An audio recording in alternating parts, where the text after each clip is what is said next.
நம்ம மாமி நிம்மி மாமி அது சொல்லுது, என்ன இதுனா ஏடிஎம் மிஷினா? நாங்கள் கொடுத்தா எங்கள் காசில் வயிறு வளர்க்குற நீ எனக்கு காசு கொடுக்க மாட்டேன். இந்த தேர்தல் வருது, நீ எப்படி ஏடிஎம் தானே கேட்ட? வீட்டில் உட்காந்துருப்பில்ல, யாருக்கு பென்ஷன் கொடுத்தாலும் நிர்மலா சீதாராமனுக்கு பென்ஷன் கொடுக்காதேன்னு எங்கள் ராகுல் காந்திக்கு நான் லெட்டர் போடுவேன். நீ எப்படி சாப்பிட்றேன்னு நான் பார்க்குறேன். யாரை அவமானப்படுத்துகிற? அறிவு போனா நம்மளுக்கு ராமன் விரோதியா சொல்லுங்கள்? என்ன கேட்டால் நான் அறிவுபூர்வமாக சிந்தித்தல் என்ன தெரியுதுன்னா, ராமனை விட ராவணன் நல்லவன் எனக்கு தோணுது. ஏன்னா அடுத்தவன் பொண்டாட்டி கைப்படாத கொண்டு போனான் பார், அவன் கடவுளாக இல்லையா? ஆனால் இவன் பொண்டாட்டியை சந்தேகப்பட்டு நெருப்பில் இறங்க சொன்னான். இவன் ஆண்டவனா? யாரை ஆண்டவனா ஏற்றுக்கிறது ஏன் இஷ்டம் இல்லை? சொல்லுங்கள் நீங்கள். இப்போ அவன் என்ன சொல்கிறான்? ராமர் அனுமார் இவங்க தான் கடவுள்ன்றான். அப்போ நம்ம போய் குவார்டர் பாட்டிலும் கத்தியை எங்கேயாவது போய் வைக்கிறது? முனேஸ்வரன் சாமி குண்டா வைக்கணுமா இல்லையாம்மா? சுருட்டு வேறு வைக்கணும்.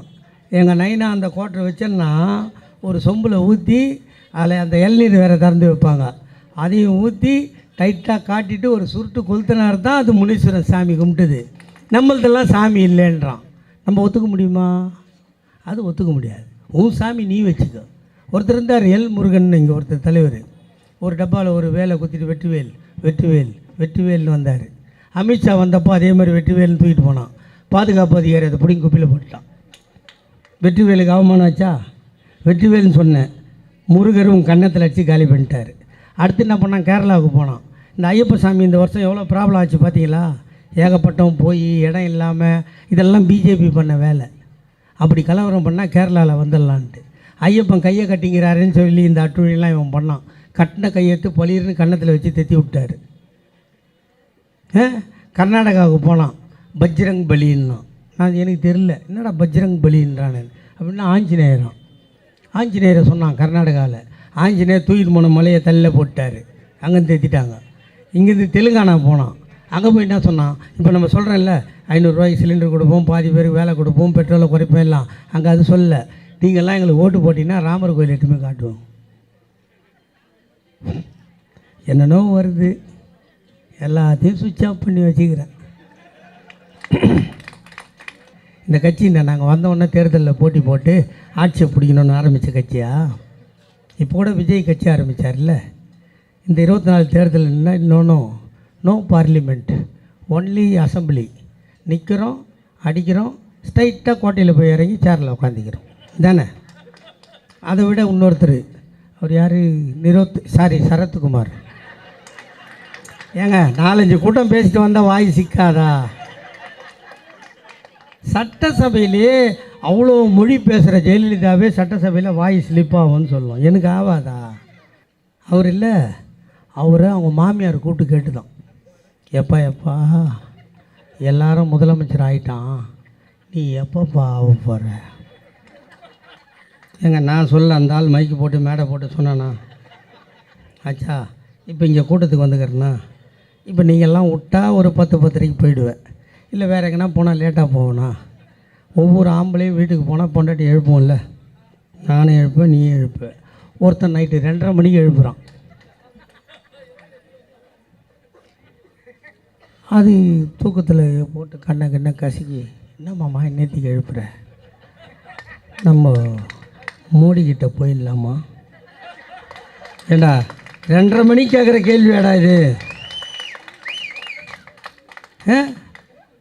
பொழுது வந்தோடனே போயிட்டான் சாமி. அந்த சமுதாயம் இருக்க, நாடார் சமுதாயம், இந்த நாட்டில் கணக்கு வழக்கு கண்டுபிடிப்பதற்கு முன்னால், கம்ப்யூட்டர் வருவதற்கு முன்னால், கால்குலேட்டர் வருவதற்கு முன்னால் 1 ரூபாய் முதலீடு செய்தால் 25 காசு லாபம் பார்க்க வேண்டும் என்று கண்டுபிடித்த இனம் நாடார் இனம். எறும்புக்கே சுறுசுறுப்பை கற்றுக் கொடுத்த இனம் நாடார் இனம். அது பெருந்தலைவர் காமராஜர் இனம். ஒவ்வொரு இனத்துலேயும் ஒரு துரோகி இருப்பான்ல, ஒவ்வொரு இனத்துலேயும் ஒரு ஈனப்பையன் இருப்பான்ல, அது மாதிரி இது ஒரு ஈனப்பையன். அப்பம் பேரை இன்சலாக எதுக்கு வைக்கிறோம்? அப்பம் பேரை எதுக்கு சார் இன்சலாக வைக்கிறோம்? இன்னாரோட புள்ளைன்னு சொல்கிறதுக்கு தானடா. அது வைக்கலைன்னா அட்ரஸ் இல்லாதவன் அர்த்தம் இல்லை. நாங்கள்லாம் பட்டா லேண்டு, தாத்தா அப்பனெல்லாம் சொல்லுவோம். நீங்கள்லாம் புறம்போக்கு லேண்டு.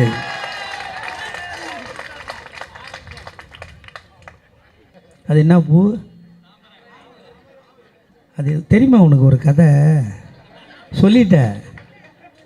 தாமரை முதல்ல எப்படி இருக்கும்? கோயம்பேடுக்கு வரும்போது எப்படிமா இருக்கும்? உங்களுக்கு கரெக்டாக சொல்லணும், ஒவ்வொருத்தராக சொல்லணும். எங்கள் ஊர்லலாம் அது வேறு மாதிரி சொல்லுவாங்க. தப்பு தப்பாக சொல்கிறாங்கல்ல, சொல்லக்கூடாதுன்றது சொல்கிறாங்க. ஏன்னா நான் சொல்லி நான் மாட்டிக்கணும். அங்கே நிற்க வச்சுக்கிறான் பாரு 4 கேமரா. ஏமா தப்பாக சொல்கிறேன்? அதை தாமரை பூக்காது, பூக்காது. எங்கள் கலைஞர் தாத்தா சூரியன் வந்து அது மேலே குத்தனதாண்டா அது தாமரை பூ. இல்லைன்னா அது அப்படியே தான் இருக்கும். உண்மையா இல்லையா? எங்கள் தாத்தா சூரியன் வந்து அதில் டச் பண்ணணும். இன்னொன்று என்ன, ரெட்டை இலை. 5 நாள் மழை பெய்யுதுன்னு வச்சுக்க, சூரியனே வரல, இலை சுருண்டுக்கும். இன்னொன்று இருக்குது, மாங்காய் பழம்.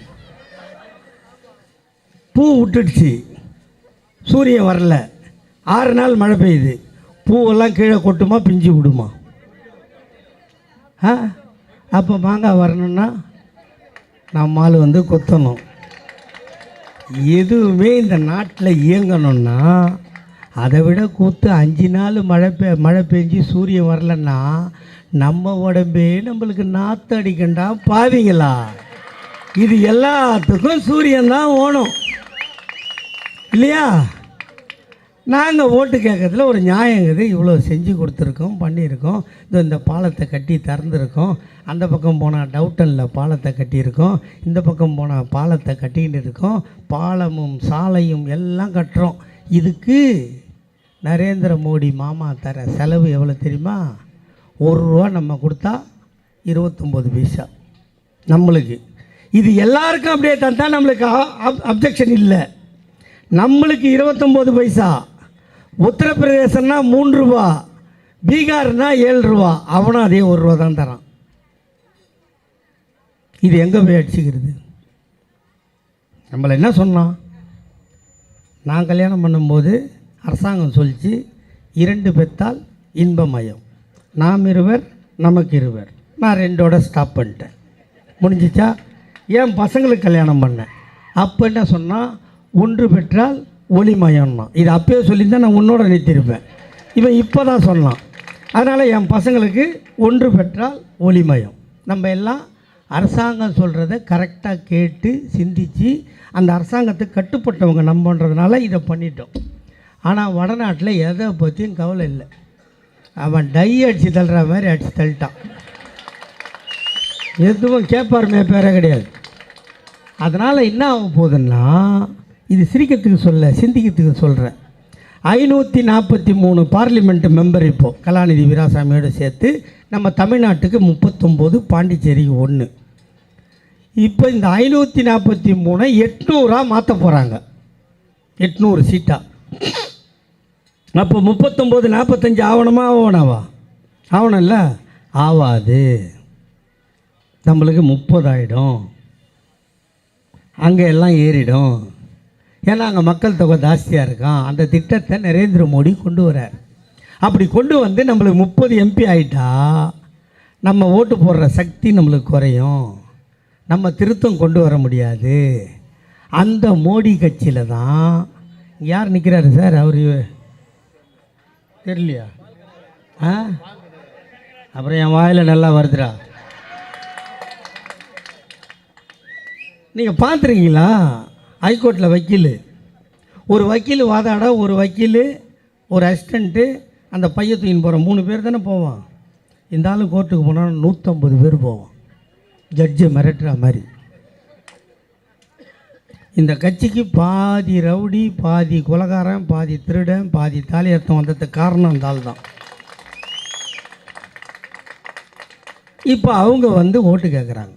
இதையே 10 வருஷத்துக்கு முன்னாடி வந்து ஓட்டு கேட்டு நம்ம போடல. என் ஜனங்க அறிவாளி ஜனங்க. நிற்கவில்ல. அவன் என்ன சொன்னான், என்னை நீங்கள் பிரதமர் ஆக்கினா எல்லா பணமும் வெளிநாட்டில் திருடி பதுக்கி வச்சுருக்கான், அதெல்லாம் கொண்டு வந்து உங்கள் அக்கௌண்ட்டில் 5 லட்சம் போடுவேணும்.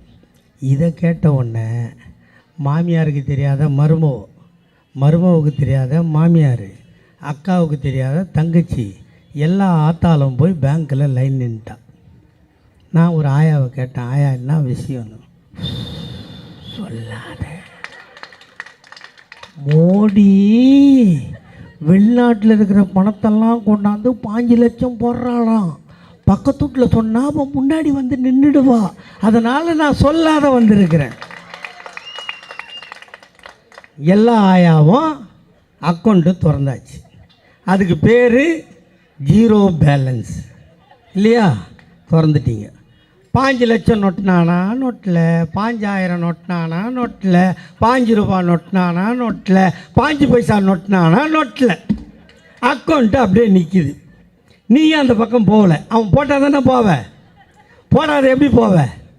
எங்கால் என்ன பண்ணார், மகளிர் உரிமை தொகை, புதுமை பெண் திட்டம், இதெல்லாம் பேங்க்கில் தானே போடுவோம்.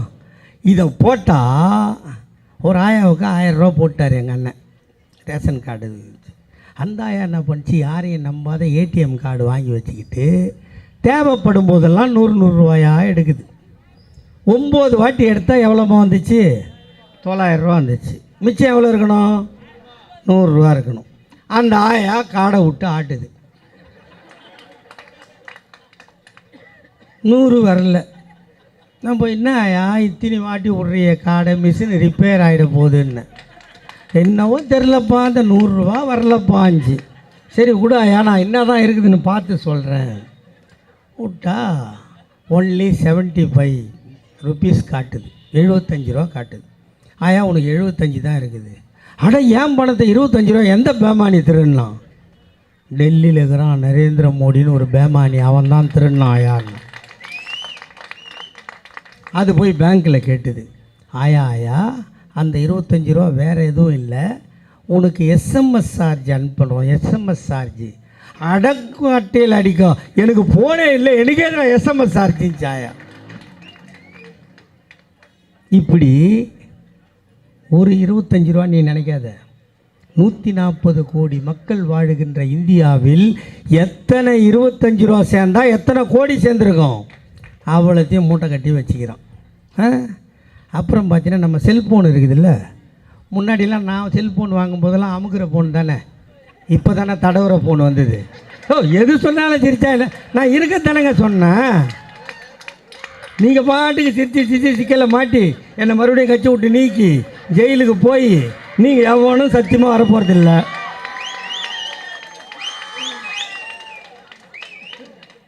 ஃபோனு கண்டுபிடிச்சான்ல, அவன் சும்மா ஒரு கார்டு போடுற மாதிரி தானே கண்டுபிடிக்கணும். இப்போ எந்த ஃபோன் வாங்கினாலும் 2 சிம்மு. நம்ம ஆளுங்களுக்கு காலியாக இருந்தால் பிடிக்கவே பிடிக்காது. ஜியோ வச்சுருந்தா ஏர்டெல். இப்போ நான் பார்த்தீங்கன்னா பிஎஸ்என்எல். இப்போ நான் ஊரா கூட்டம் பேச போகிறேன்ல, பிஎஸ்என்எல் சில நேரம் வேலை செய்யாது.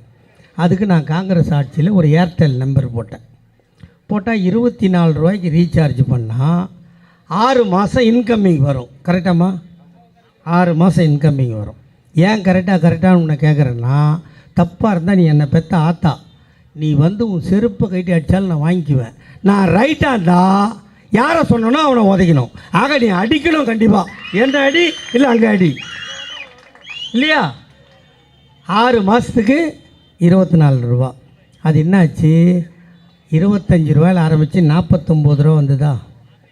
49 ரூபாயிலேருந்து 99 ரூபா வந்ததா? 99 ரூபாயிலேருந்து 155 ரூபா வந்ததா? 155லேருந்து இப்போ 179. ஆனால் 6 மாதம் வேலை செய்யுமான்னா செய்யாது, 28 நாள். இந்த காசுலாம் யார் தாலி அறுத்து கொடுக்குறது? கேட்பனா கேட்க மாட்டேனா? இவ்வளோத்தையும் வாங்கி வச்சுக்கிறிய, நம்மளுக்கு வெள்ளம் வந்ததில்லை, மழை வந்ததில்லை. ஏன்டா படுபாவி, எனக்கு சேர்த்து தான்டா நீ பிரதமர். சொல்லிச்சே என் தங்கச்சி, பிச்சை கேட்குறியா? இது என்ன ஏடிஎம் மிஷினான்னு? உனக்குன்னு தனியாக பணமே கிடையாது. எங்களை மாதிரி ஸ்டேட்லாம் கொடுத்தா வாங்கிறது. இதுக்கு முன்னாடி எப்படி இருந்துச்சுன்னா, நம்ம வரி வாங்குவோம், சேல்ஸ் டேக்ஸு, அந்த சர்ச்சார்ஜ் எல்லாம் நம்ம வாங்கி அவனுக்கு கொடுப்போம், நம்மளுக்கு போக எடுத்துக்கிட்டு. இந்த எடப்பாடி இங்கே ஆட்சியில் இருந்தான்ல, எவன் ஒன்றா வரலாம் எவன் ஒன்றா போனான்னு கதவு திறந்து தானே படுத்துருந்தான் எடப்பாடி. அவன் வந்தான், முதுகில் குத்தினான், சட்டத்தை பாஸ் ஆக்கிட்டான். இப்போ மொத்த பணத்தை அவன் வாங்கி வச்சுன்னு நம்மளுக்கு கொடுக்க மாட்டேன்றான். இதை கேட்டால் சண்டைக்கு வராங்க. நிதி மந்திரியாக இருக்கிறாங்க நம்ம மாமி, நிம்மி மாமி. அது சொல்லுது, என்ன இதுனா ஏடிஎம் மிஷினா? நாங்கள் கொடுத்தா எங்கள் காசில் வயிறு வளர்க்குற நீ எனக்கு காசு கொடுக்க மாட்டேன். இந்த தேர்தல் வருது, நீ எப்படி ஏடிஎம் தானே கேட்ட? வீட்டில் உட்காந்துருப்பில்ல, யாருக்கு பென்ஷன் கொடுத்தாலும் நிர்மலா சீதாராமனுக்கு பென்ஷன் கொடுக்காதேன்னு எங்கள் ராகுல் காந்திக்கு நான் லெட்டர் போடுவேன். நீ எப்படி சாப்பிட்றேன்னு நான் பார்க்குறேன். யாரை அவமானப்படுத்துகிறேன்? அறிவு போனா? நான் சொன்னேன், இவ்வளோ திட்டமும் எங்கள் அண்ணன் தளபதி செய்கிறாரு. இந்த 29 பைசாவில் இவ்வளோ செய்கிறாருன்னா இன்னும் எக்ஸ்ட்ரா கொடுத்தா எவ்வளோ பண்ணுவார்?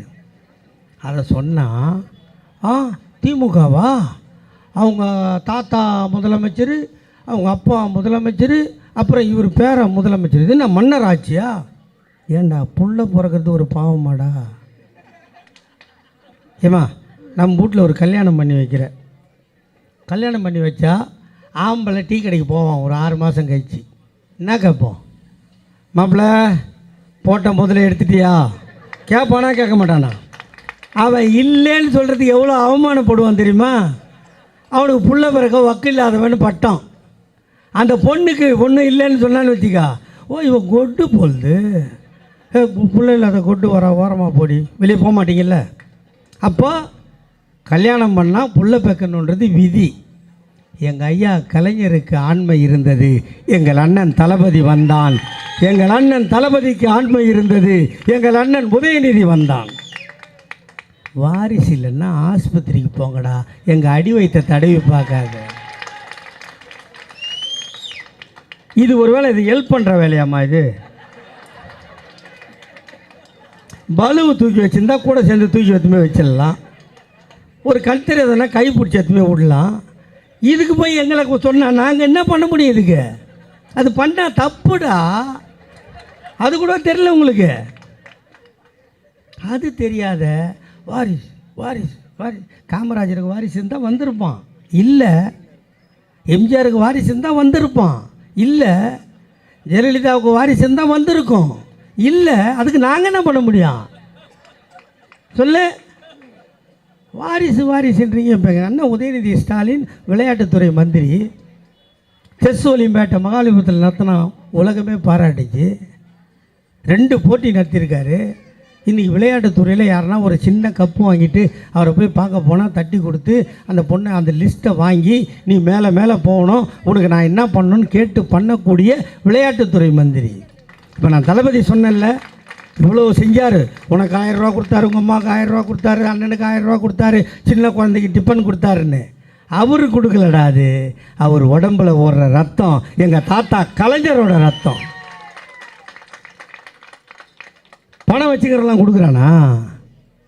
கொடுக்கணுன்ற மனம் இருக்கிறவன் தான் கொடுப்பான். எங்கள் அண்ணன் தளபதிக்கு மனம் இருக்குது, கொடுக்குறாரு. எல்லாருக்கும் ஏன் தளபதி பார்த்தா கோபம் சொல்லு? கலைஞர் தாத்தாவாக இருந்தால் 5 வருஷம் ஆட்சி வச்சுருப்பார், அடுத்த 5 வருஷம் கொடுத்துருவார், நீ கொஞ்ச நாள் பாரு ரெஸ்ட்டுக்கு. இப்படி தானே வந்தது. இப்போ நரேந்திர மோடிக்கும் எடப்பாடிக்கும் தெரியும், எங்கள் தளபதிக்கிட்ட ஆட்சியை கொடுத்துட்டா 25 வருஷம் அவன் மசுரை கூட பிடுங்க முடியாதுன்னு எல்லாருக்கும் தெரியுது. அது ஏன் தெரியுமா உனக்கு? பராசக்தி படம் பார்த்த யாருன்னா இங்கே உட்காந்துக்கிறியா? கை தூக்கு பார்க்கலாம். நிறைய பேர் பார்த்துருக்காயா, நீ தான் எனக்கு வேணும். அந்த படம் 52 வந்துதா? அதுக்கு முன்னாடியும் படம் வந்துதா? 20 பாட்டு வருமா? 2 பாட்டுக்கு பாத்ரூம் போகணும், 3 பாட்டுக்கு டம் அடிக்கணும், மிச்ச பாட்டுக்கு தூங்கிடணும். ஆனால் பராசக்தின்னு ஒரு படம் வந்தப்புறம்தான் 2.5 மணி நேரம் கண்ணை சிமிட்டாமல் பார்க்க வச்ச படம் பராசக்தி. அப்போ எவனோ கடையில் விற்கிற மையை வாங்கி கலைஞர் ஐயா கையில் இருக்கிற பேனாவில் ஊற்றுனா அந்த கைப்பட்ட மைக்கு எவ்வளோ பவர் இருந்தா, எங்கள் அண்ணன் தளபதி அவர் சொந்தமாக ஊற்றின மை அதுக்கு எவ்வளோ பவர் இருக்கும்? என்னடான்னா வந்து ஓட்டு கேட்குறீங்க, எங்கள் அண்ணன் தளபதி மட்டுமாடா செஞ்சான். எங்கள் தாத்தா கலைஞர் 5வது முறையாக ஆட்சி பண்ணி 6வது ஓட்டு கேட்கும்போது என்னடா சொன்னார்? ஒரு பெண் குழந்தையை பெற்றுவிட்டால் அதற்கு திருமணம் நடத்த வேண்டுமா? நீங்கள் கவலைப்படாதீர்கள், பெற்றவர்கள் தாத்தா நான் இருக்கிறேன் வா. திருமண உதவி திட்டம் 30,000. திருமணம் முடிந்ததா? அந்த இளம் ஜோடி ஆக்கி சாப்பிட அரிசி இல்லையா? கவலைப்படாதே தாத்தா நான் இருக்கிறேன் வா. 1 ரூபாய்க்கு 1 கிலோ அரிசி. அந்த அரிசியை ஆக்கி சாப்பிட கேஸ் அடுப்பும் இல்லையா? கவலைப்படாதே தாத்தா நான் இருக்கிறேன் வா. கேஸ் அடுப்பும் இலவசம். ஆக்கி சாப்பிட்ட ஜோடிக்கு பொழுது போகவில்லையா? கவலைப்படாதே தாத்தா நான் இருக்கிறேன் வா. இலவசமாய் வண்ண தொலைக்காட்சி பெட்டி தருகிறேன். சந்தோஷமாக வாழ்ந்தார்களா? மணமகள் கர்ப்பமாகி போனாளா? 7 மாதம் ஆகி போனதா? அவனுக்கு சத்தான உணவு வாங்கி கொடுக்க கணவனுக்கு வக்கில்லையா? கவலைப்படாதே தாத்தா நான் இருக்கிறேன் வா. மாதம் 1000 3000 தருகிறேன். சத்தாக சாப்பிட்டு முத்தாக பெத்து போடு. பெத்து போட்ட பிள்ளைக்கு பால் சுரக்கவில்லையா? கவலைப்படாதே தாத்தா நான் இருக்கிறேன் வா. மீண்டும் 3000 தருகிறேன். சத்தாக சாப்பிட்டு முத்தாக காப்பாற்று.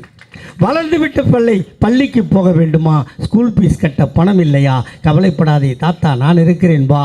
School fees free, uniform free, புத்தகம் ஃப்ரீ, புத்தகம் போடுகின்ற பையும் ஃப்ரீ, அவன் பஸ்ஸிலே போவதற்கு பஸ் பாஸும் ஃப்ரீ. பள்ளிக்கு போன பிள்ளை சவலையாக இருக்கிறானா? கவலைப்படாதே தாத்தா நான் இருக்கிறேன் வா. சத்துணவில் வாரம் 5 முட்டை தருகிறேன்.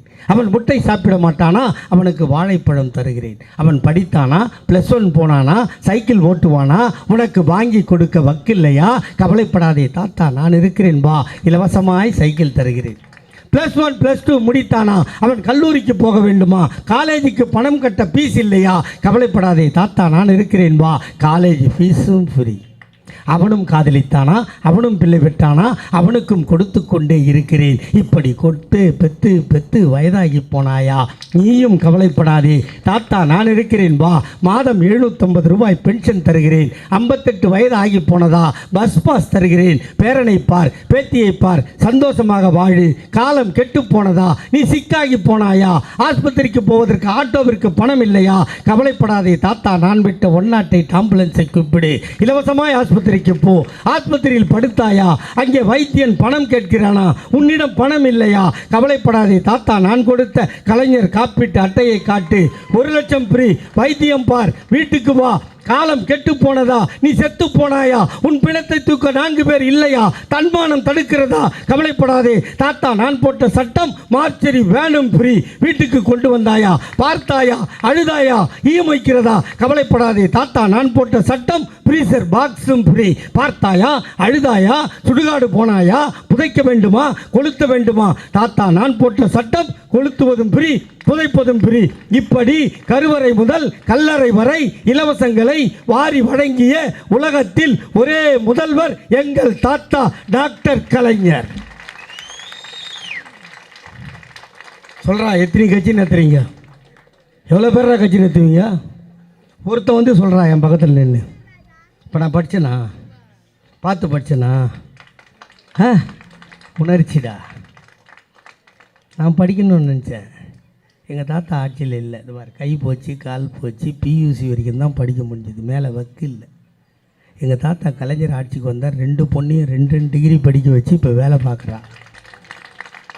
கேட்டால் நீ என்னடா செஞ்ச நரேந்திர மோடியை கேட்டால் கக்குஸ் கட்டினேன்.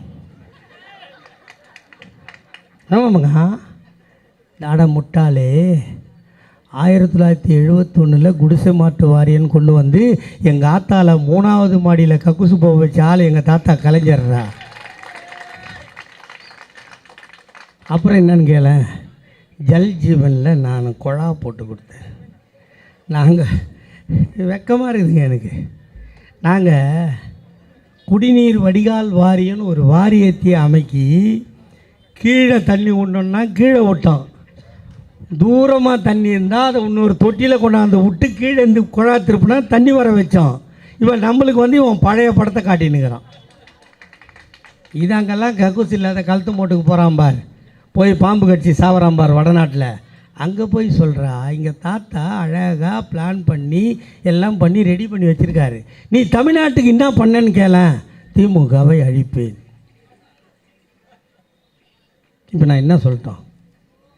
திமுகவை அழிப்பேன்னு சொன்னால் சொல்கிறவனுக்கு ஆயுசு கம்மின்னு அர்த்தம். எங்கள் தாத்தா கலைஞர் 83 வயசில் இருந்தார். அப்போ டிவியில் உடம்பு சரியில்லைன்னு செய்தி வரும். எனக்கு வேண்டாதவெல்லாம் இருப்பான்ல, நான் அவ்வளோதானா 83 வயசு மாட்டேன். ஏய், அழிப்பேன்னு சொன்னவனுக்கெல்லாம் சமாதி கட்டியிருக்காரு, புரியுதா? இன்னொரு பெரிய சமாதி ஒன்று கட்ட வேண்டியது இருக்குது. அதை கட்டிட்டு தாண்டா எங்கள் தாத்தா சாவார். என்ன கட்டிட்டு தான் செத்தாரா? அப்போ எங்கள் அம்மா ஒருத்தனுக்கு பெற்றாளா என்ன? யாருக்குடா யாரா சமாதி கட்டுறது சொல்லு? இப்போ சொன்னாங்க இங்கே முஸ்லீம் மக்கள் நிறைய வாழ்கிறாங்கன்னு நினைக்கிறேன். அந்த சிஏஏன்னு ஒரு சட்டம் வந்து இல்லைம்மா, என்ன சொல்கிறாங்க இப்போது? முஸ்லீமா நீ பாகிஸ்தானுக்கு போயிடு, ஆப்கானிஸ்தானுக்கு போயிடு, பங்களாதேசத்துக்கு போயிடு, உனக்குன்னு நாடுக்குது இல்லை அங்கே போன்றான். நான் இந்த நரேந்திர மோடி கேட்குறது என்னென்னா, உலகத்தின் கண்ணில் மண்ணை தூவி விட்டு உலகத்தின் போலீஸ் என்று சொல்லுகிற அமெரிக்கா உலக நாட்டை கண்காணிக்க ஒரு சேட்டலைட் வச்சுருக்கான் மேலே. அந்த சேட்டலைட்டு இந்தியா மேலே எப்போ வருது, மறுபடியும் போய் எப்போ வரும்னு அந்த நேரத்தை கணக்கிட்டு அந்த இடைப்பட்ட நேரத்தில் அணுகுண்டு வெடித்த ஒரே ஆண்மகன் எங்கள் தாத்தா அப்துல் கலாம். அவன் வெடித்து நான் வெடித்தேன்னு சொன்னப்புறம் தான் உலகத்துக்கே தெரியும். அவர் முஸ்லீம் தானே, அவர் தானே அனுமதி கண்டுபிடிச்சார். அந்த ரெக்கார்டெலாம் தூக்கி ரோட்டில் போடு. எங்கள் அண்ணன் அசாருதீன் கேப்டனாக இருந்தான், நிறைய கப்பு வாங்கி கொடுத்துருக்கான், அதெல்லாம் தூக்கி வெளியே போடு. உனக்கு என்னடா முஸ்லீம் பார்த்தா அப்படி நோவுது? என் வீட்டில் என் பேரன் பேத்திக்கு பேதியானா பக்கத்துட்டு அம்மா சொல்லுது நீ போய் பொன்னேரி பில்லை போடுன்னு. இன்னொரு ஆயா சொல்லுது பொன்னேரி பில்லை போட்டால் நிற்காது, நேராக குழந்தைய தூக்கி நீ மசூதிக்கு போ, அங்கே பாய் ஓதனாருன்னா பேதி நின்றோன்னு முனியம்மா சொல்கிறா, நாகம்மா கேட்குறா, ஆண்டாளம்மா எடுத்து ஓதுறா, பேதி நின்றுடுது. உனக்கு எங்கடா நோவுது? பீட்டர் ஓலை நடத்தினா முனுசாமி லைட்டு போடுறான். பாய் நெருப்பு முறிச்சா நான் 20 கிலோ கட்டை வாங்கி தரேன், நான் மாரியாத்தால கூழ் வாங்கினா அவன் 5 கிலோ கெவுரு வாங்கி தரான். நம்ம ஒத்துமையாக தான்டா இருக்கோம். முஸ்லீம் போராடாத சுதந்திரம் வந்ததா? கிறிஸ்தவம் போராடாத சுதந்திரம் வந்ததா? பாதி பேர் நீ கிறிஸ்டினாக மாறி இருக்கானா? யாராலடா? நீங்கள் தான்டா கோயில் உள்ள சேர்க்க மாட்டேன்னு சொன்னீங்க. அதுக்கு ஒரு புது வித்தையை கண்டுபிடிச்சானுங்க. இது அதுக்கு ஒரு புது வித்தையை கண்டுபிடிச்சி சாமியை போய் பார்க்குறத விட கோயில் தரிசனம் கோடி புண்ணியம் சொன்னானுங்களா இல்லையா? நீ என்ன நினச்சா நம்மால் ஒரு 1.5 கிலோமீட்டர் நடக்கணுமே உள்ள, அவர் தான் சாமி சொல்லிட்டார கோயில் கோபுர தரிசனம் கோடி புண்ணியம்னு. பிரிட்ஜு மேலே நின்று கும்பிட்டு இவன் வந்துடுவான். உன்னை உள்ளே வராதன்றா அவன். இவனுக்கு அது புரியல. இதை புரிய வைக்கிறதுக்கு எங்கள் தாத்தா பெரியார் மூத்திர பைய கையில் தூக்கி 96 வயசுக்கு செத்தார். இப்போ இங்கே உட்காந்துக்கிறாங்க பொம்பளை லேடிஸ், இவ்வளோ பேர் உட்காந்துக்கிறாங்கல்ல, இவங்கெல்லாம் நாக்காளி போட்டு உட்கார வச்ச கட்சி எதிரா? உங்கள் வீட்டில் பழைய போட்டாலாம் இருக்கும், உங்கள் ஆயா தாத்தாலாம் போட்டா. தாத்தா பார்த்தீங்கன்னா பட்டு வேஷ்டி, பட்டு சட்டை, பட்டு அங்கவஸ்திரம் போட்டு ஸ்டைலாக 2 கையில் 4 மோதிரம் போட்டு கால் மேலே கால் போட்டு உட்காந்துப்பார். ஆயா பக்கத்தில் அந்த கம்பியை பிடிச்சி நிற்கும். உண்டா இல்லையா? ஏன் அட முண்டக்கலப்ப பக்கத்தில் ஒரு சேர் போடுறான்னு சொன்னது எங்கள் தாத்தா பெரியார். அவர் சொன்னார், எங்கள் தாத்தா கலைஞர், அது என்னடா சேர் அங்கே போடுறது, முன்ரோவில் போட்டு உட்கார வைடான்னு சொன்னது எங்கள் தாத்தா கலைஞர். போட்டோமா இல்லையா? தாமரை என்ன சொல்லுது? பொம்பளையா நீ வீட்டுக்குள்ளே இரு, வெளியே வராத, சோறாக்கி போடு, புருஷனுக்கு சுகத்தை கொடு, புள்ள பெற்று போடு, இதான் உன் வேலை. அது சொல்கிறது தாமரைப்பூ. சூரியன் என்ன சொல்லுது? நீ வெளியே வா, ஃப்ரீ பஸ்ஸில் போ, வேலை செய்யி, பொண்டை புருஷன் காசு கொடுக்கலனாலும் உன் சொந்த காலில் நில்லுன்னு சொல்லுது. தாமரை என்ன சொல்லுது? புருஷன் செத்துட்டானா வெள்ளைப்புடவை கட்டி மூலில் கொந்திக்கோன்னு சொல்லுது. உதயசூரியன் என்ன சொல்லுது? கலர் சேலை கட்டு, கம்பீரமாக போ, முடிஞ்சுதா, உனக்கு வயசு இருக்குதா, இன்னொரு கல்யாணம் பண்ணிக்கோ, அதுக்கும் காசு தரேன்னு சொல்கிறது சூரியன். ஏண்டா பொண்டாட்டி செத்துட்டா ஆம்பளை கட்டிக்கலாமா, ஆம்பளை செத்தா பொண்டாட்டி, என்னடா நியாயம் இது? அதையும் தாண்டி உன் மகனுக்கு திருமணம் நடந்தால், நீ விதவையாகிவிட்டால் அந்த மணமேடையில் ஏறக்கூடாது, ஆசீர்வாதம் பண்ணக்கூடாது, தாலி எடுத்து கொடுக்கக்கூடாது என்று சொல்லுவது தாமரை. நீ மேடை ஏறலாம், போகலாம், உன் மகனை கட்டி அணைக்கலாம், ஏனென்றால் நீ பெத்தெடுத்த பிள்ளை, அவனுக்கு ஆசீர்வாதமும் செய்யலாம், அவனோடு நின்று புகைப்படமும் எடுக்கலாம் என்று சொல்லுகின்ற கட்சி உதயசூரியன். இவ்வளவும் நாங்கள் லேடிஸுக்கு தான் செய்கிறோம். ஆனால் உங்ககிட்ட தான் வந்து கத்துறோம். 1.5 மாதம் அடி வயிறு வலிக்குது, பின்னாடி குறுக்கு நோவுது, இவ்வளவு செஞ்சுருக்கோம்ல. ஆனால் நான் என்ன கேட்குறேன்னா, இவ்வளவு செஞ்சுட்டு ஓட்டு கேட்கல பாரு இது வரைக்கும். நான் ஏன் கேட்கல? நாங்கள் செஞ்சுருக்கோம், போடுறது உன் கடமை, போடாத விட்டுனே ஆண்டவன் ஒன்று சும்மா வைக்க மாட்டான். சரியா? பார்த்துங்க, இப்போ எத்தனை கட்சி நிற்கிறான், என்ன சொல்லி கேட்குறான். அந்த சிஏஏ சட்டம் எப்படிமா வந்துச்சு? பார்லிமெண்ட்டில் கொண்டு வரான் நரேந்திர மோடி. நாங்கள் திமுக அப்போ 5 பேர் தான் எம்பி பார்லிமெண்ட்டில். இந்த சட்டம் சரியில்லை வானான்றோம், இல்லை கொண்டு வருவான்றோம்.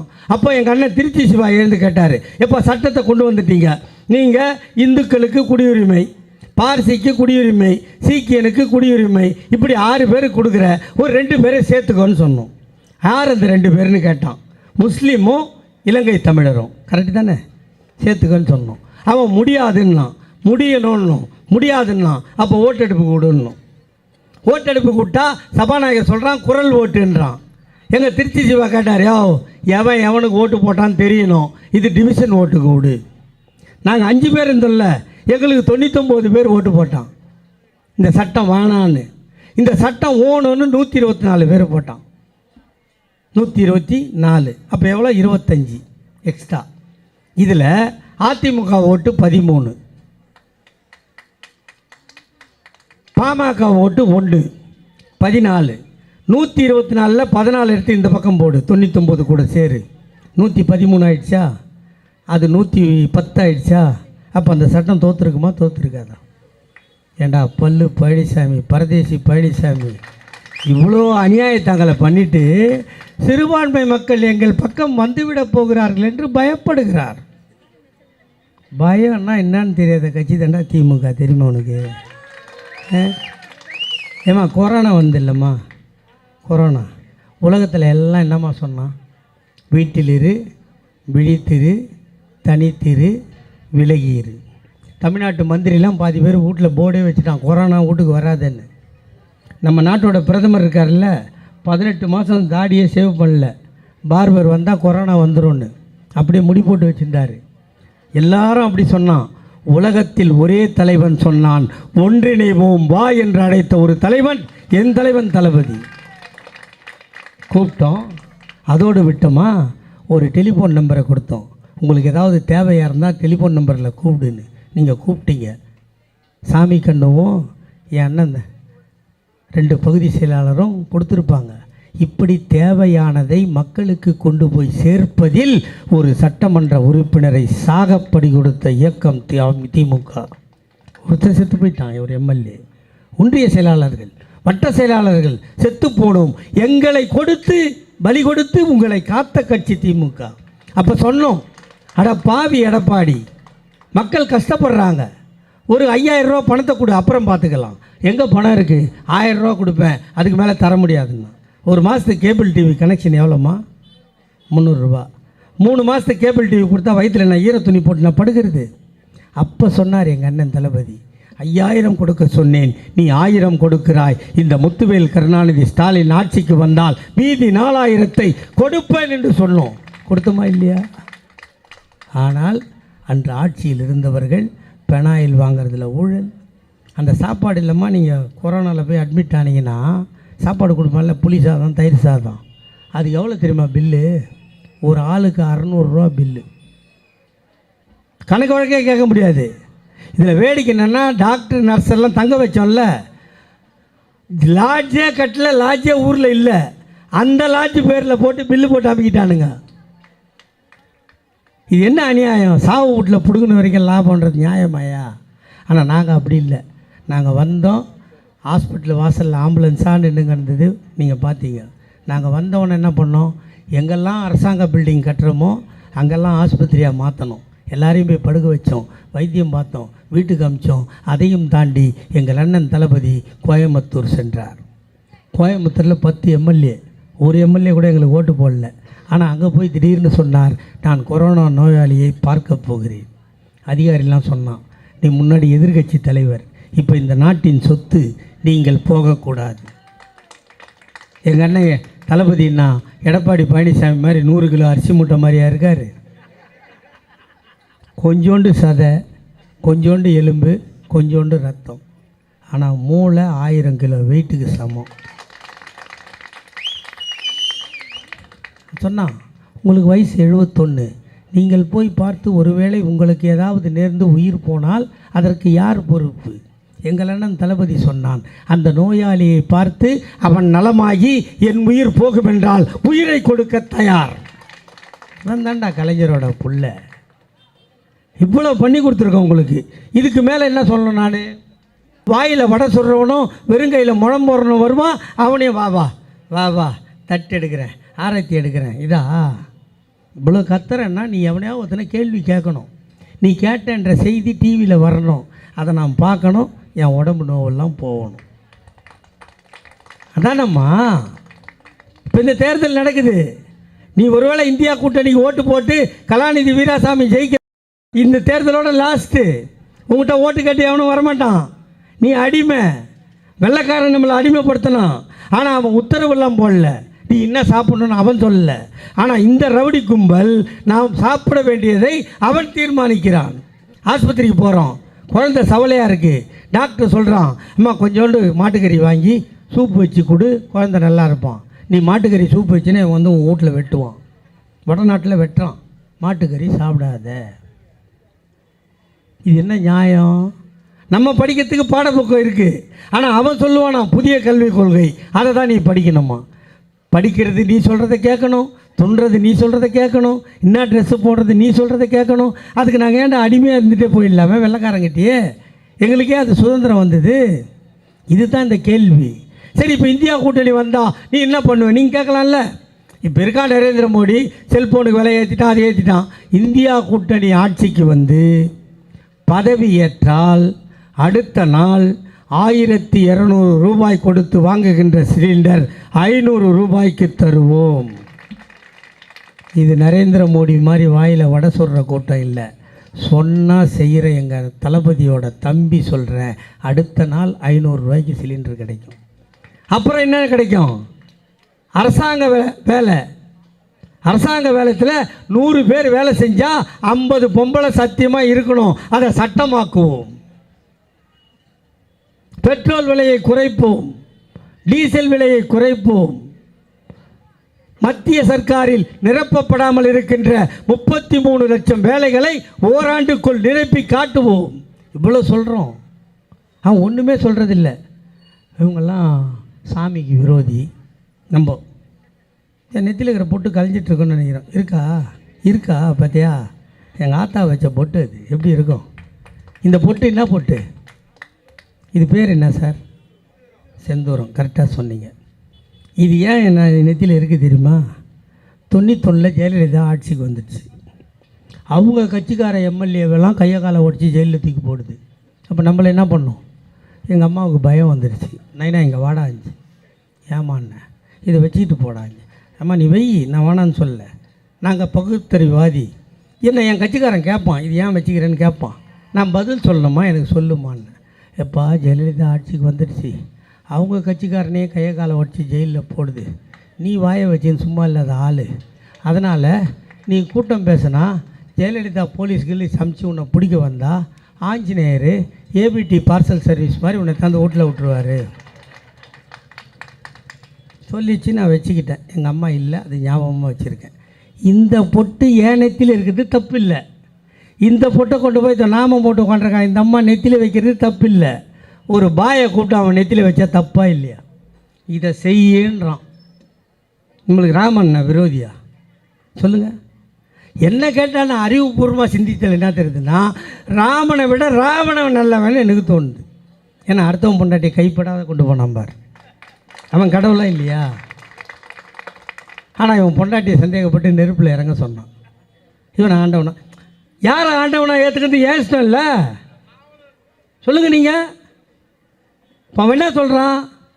ராமர், அனுமார் இவங்க தான் கடவுள்ன்றான். அப்போ நம்ம போய் குவார்டர் பாட்டிலும் கத்தி எங்கேயாவது போய் வைக்கிறது?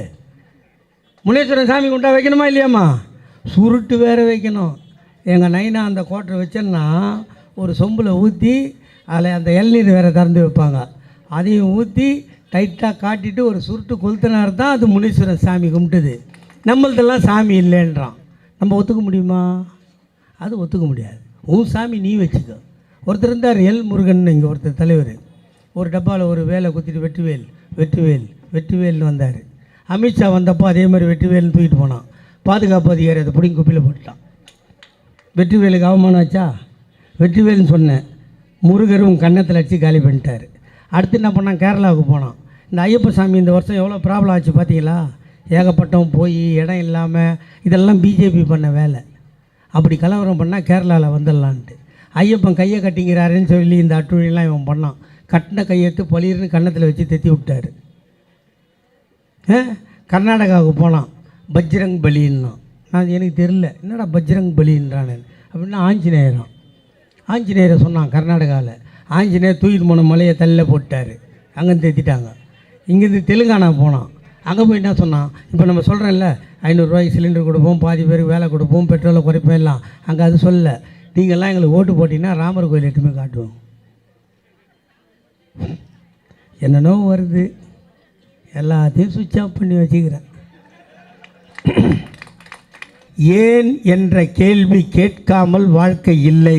நீ கேட்காமல் இருந்ததுனால்தான் தாடி வச்ச மோடி, நரேந்திர மோடி உங்களெல்லாம் இம்சை கொடுக்குறான். நீ கேட்டிருந்தீன்னா செய்ய முடியாது. இங்கே இருக்கிற பெண்கள் உங்களை பார்க்கும்போது எனக்கு சந்தோஷமாக இருக்குது.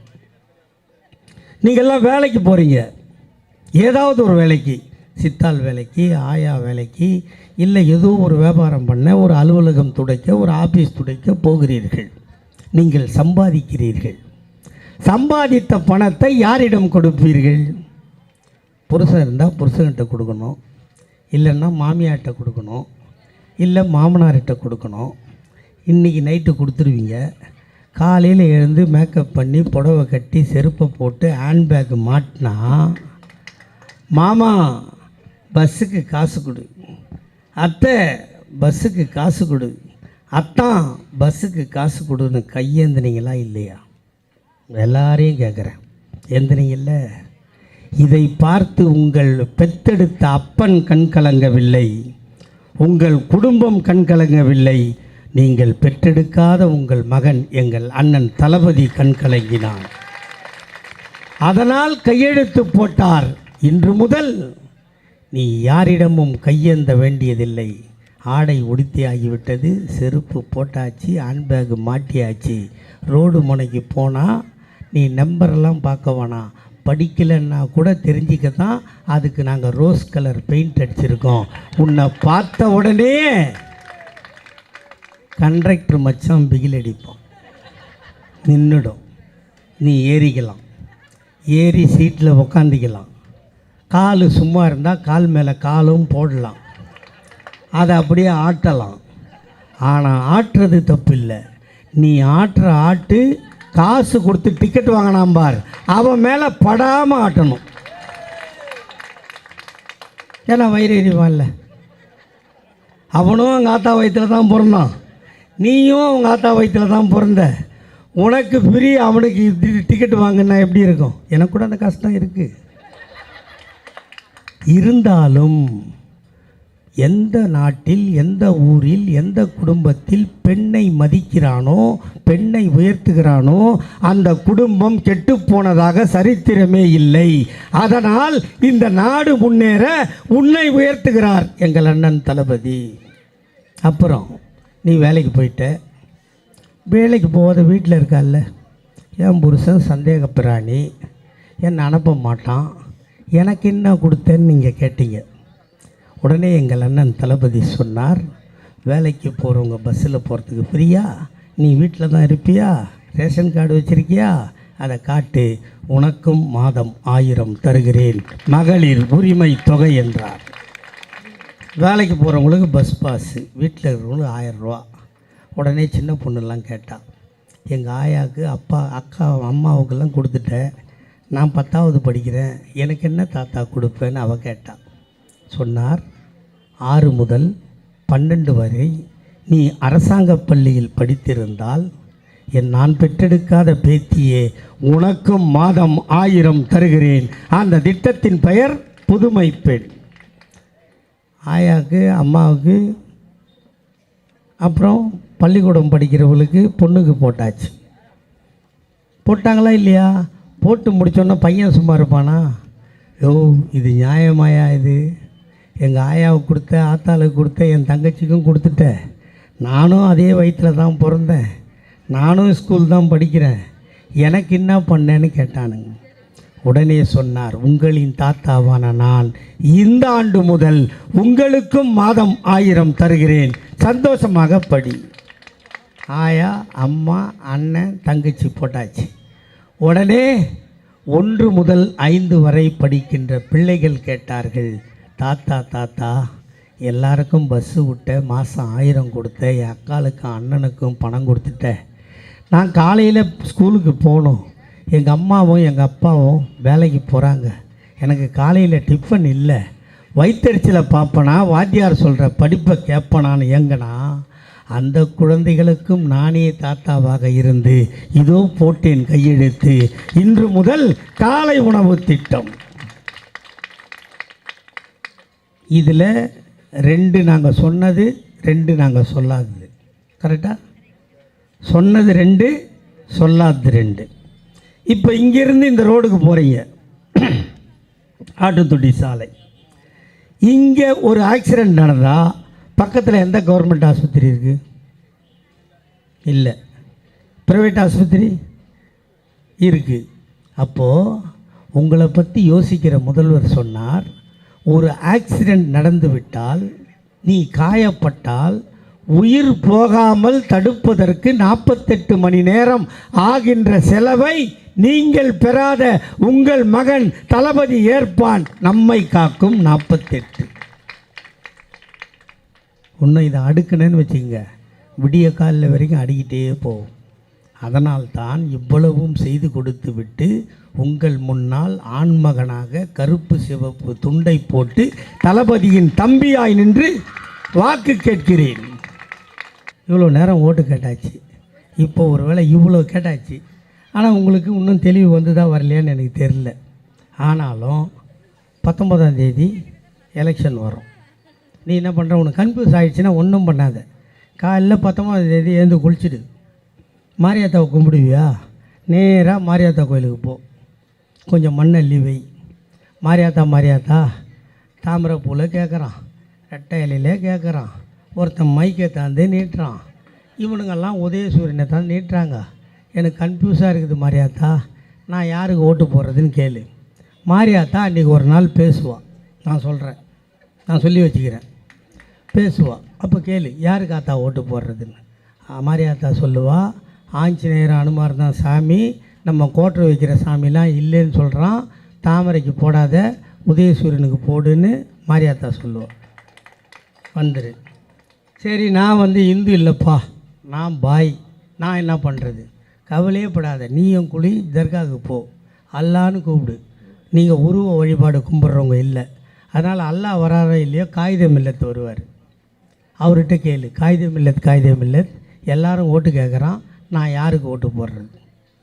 முஸ்லீம் மக்களை அகதிகளாக அயல்நாட்டுக்கு தெத்த பார்த்த பிஜேபிக்கு போடாதே, கலைஞரின் சின்னமாம் உதயசூரியனுக்கு போடுன்னு. நான் இந்துவும் இல்லை, நான் பாயும் இல்லை, நான் கிறிஸ்தவன், நான் என்ன பண்ணுறது கேட்பில்ல? நீ எல்லாத்தையும் நான் கிளியர் பண்ணிட்டு போயிடுறேன், கேள்வியும் நானே பதிலும் நானே. நீ என்ன பண்ணுற? போ குழி, காலைல 2 பெஞ்சுக்கு நடுவில் முட்டியை போடு, இயேசுவே ஆண்டவரே கூப்பிடு, வருவார், உனக்கு பதில் சொல்லுவார். எல்லாரும் ஓட்டு கேட்குறான், நான் என்ன பண்ணுறது கேளு. அவர் சொல்லுவார், நம்ம பாதிரியாரெல்லாம் மதமாற்ற தடை சட்டத்தின் கீழே கவுனெல்லாம் அவுத்து ஜட்டியோடு லாக்கப்பில் போட பார்க்குற பிஜேபிக்கு போடாத உதயசூரியனுக்கு போடுன்னுவார். ஏசுநாதரும் சொல்லிட்டார், காகித மில்லத்தும் சொல்லிட்டார், மாரியாத்தாலும் சொல்லிட்டா, நானும் சொல்கிறேன், வாக்களிப்பீர் உதயசூரியன், வெற்றி பெற வைப்பீர் கலாநிதி வீராசாமியை. வாய்ப்புக்கு நன்றி. வெல்க தமிழ். வணக்கம்.